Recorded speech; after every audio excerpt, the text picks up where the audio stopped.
reptilians and the Illuminati are well along in their final plans to take over the planet.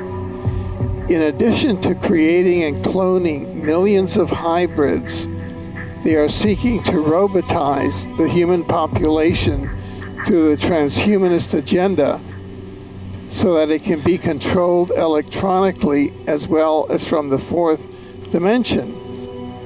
The goal is to eliminate as many humans as possible who are motivated from spiritual sources. When the human population that remains is vastly outnumbered by the hybrids and the dehumanized robots and slaves, we will become annexed to the alien empire. Essentially, we are a slave race already. We're completely run by banking, the media, Hollywood. All that is controlled by the Illuminati, who are part reptilian and part human, and they dominate in all those fields. So we are basically being kept here under a blanket, unable to reach out to the higher dimensions. It's all about mind control. That's how they control us, essentially. And they perfected a lot of those techniques already. They convinced Eisenhower that in 1954 that if he would allow them to abduct humans, in return they would give us tremendous technology, especially anti-gravity technology, which the Air Force people wanted very badly. And that was the deal. And the abductions are done by their slave race, the Greys. The Greys do the work for them.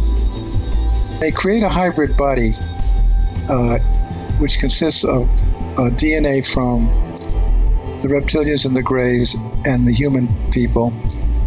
That creates a physical body that essentially cannot accommodate a human soul, spiritual humans. So all hybrids are essentially aliens. And even though the hybrids fit into human society and they can even fit into human workforces, they still are not human. So they're tied together with the reptilians.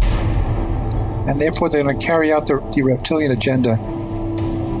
So we have the reptilian brain, and that's a problem. That's a problem because that makes us aggressive, that makes us sometimes hate-filled, and we have to conquer those feelings.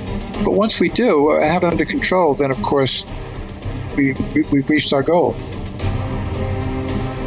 So we have the reptilian brain, but we also have the overlay of the mammalian brain and the rational brain, and they really are what keeping us. They are really what keep us civilized. But also, there's a very other important factor here. The reptilians do not have what we know as a heart or a loving capability. They don't have a heart chakra. They don't even know what it is to love. And basically, that's why they are essentially afraid of us. Because they know that if we actually develop that capability, their days on this planet are finished. They just understand domination and conquering other civilizations. The humans are able to love, and love is the key to our basic eventual victory. The fact that we can love is the key to ultimately perhaps winning in this struggle. And we can also reach up into the higher dimensions. If we're allowed to do it, if we're not blanketed and we're not controlled, which we are mind controlled. But if we weren't, we would be able to bring down many more of the fifth and sixth dimensional capabilities. The reptilians know they have to keep us in lower consciousness in order to stay in control. Right. So they distract us. They distract us with the media, with Hollywood, with toys and devices to keep us away from are expanding to what they know will eventually endanger them. And so keeping us dumb and dumber is the goal.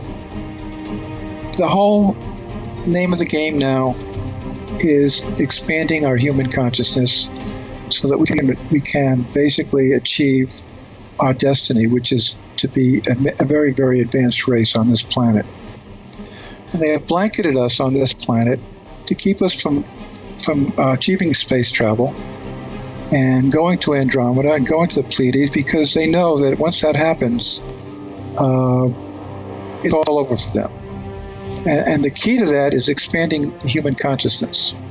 Once we do, as a race, reach expanded consciousness, the reptilians will no longer have any control over us. Your own consciousness is the most potent weapon that is available to you at the present time to change the level of your consciousness from linear thinking to multidimensional awareness. Your secret weapon, your ace in the hole, is that you are not hive mind collective thinkers